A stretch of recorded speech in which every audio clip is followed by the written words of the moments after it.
ரொம்ப சந்தோஷமா இருக்கு. பெரியவா எங்காத்துக்கு வந்துட்டா. ஒவ்வொரு படமும் பெரியவாள நேர்ல பாக்குற மாதிரியே இருக்கு. நமக்கு கைக்கு கிடைக்கிறதே ஒரு அனுகிரகம் தான். ஒவ்வொரு வருஷமும் புதுசு புதுசா பெரியவாள பாக்குற மாதிரி இருக்கும். அழகழகான படங்கள் சரியான நேரத்துல நமக்கு கிடைக்கும். அதுவே ஒரு நல்ல ஆசீர்வாதமா பாக்குறோம். என் பையன் தான் ஆர்டர் பண்ணுவான், ஆனா என் கைக்கு தான் கிடைக்கும். வந்த உடனே பூஜையில வச்சுதான் பிரிப்போம்.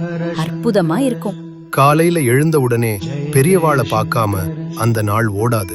பிருந்தாவனம் ட்ரஸ்ட் பல வருஷமா இந்த கைங்கரியம் பண்ணிட்டு இருக்கா. பெரியவா அனுகிரகம் இல்லாம இத பண்ண முடியாது. இத வாங்குறது நமக்கு புண்ணியம். அப்படிதான் நான் நினைக்கிறேன். உலகத்துல எந்த மூலையில இருந்தாலும் ஆர்டர் பண்ணலாம். சரியா பேக் பண்ணி எந்த டேமேஜும் ஆகாம அனுப்பி தந்துருவா. 10-20ன்னு ஆர்டர் பண்ணி ஃப்ரெண்ட்ஸ் ரிலேட்டிவ்ஸ்ன்னு நியூ இயர் ஹிப்டா அனுப்பிடுவோம். இது மூலமா வர பணத்தையும் அன்னதானம், வேத பாடசாலை, கோசாலைன்னு ஏதாவது ஒண்ணுக்கு யூஸ் பண்ணிடுவா. வருஷத்துல ஒரு தடவை நாமளும் டொனேஷன் தந்த மாதிரி ஆச்சு. ஜெய ஜெய சங்கர ஹர ஹர சங்கர.